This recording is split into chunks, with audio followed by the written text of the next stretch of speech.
If the radiators in the house or apartment no longer warm up evenly or are cold at the top and warm at the bottom, there could be too much air in the heating system.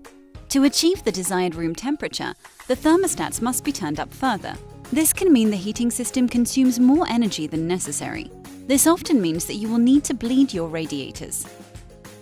You don't need to be a heating expert to learn how to bleed a radiator. Often a little skill and these 3 items to help are enough: a bowl, a cloth, a bleed key, which you can buy at a hardware store.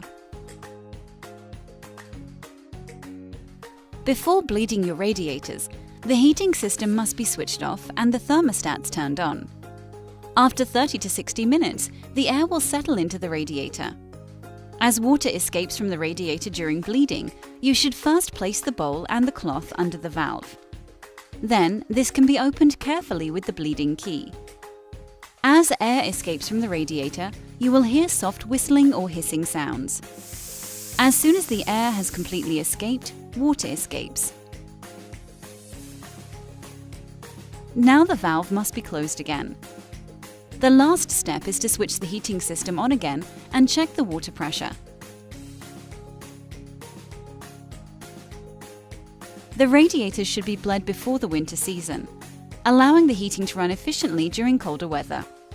It is also best practice to start bleeding radiators on the ground floor as the air rises and collects in the upper radiators.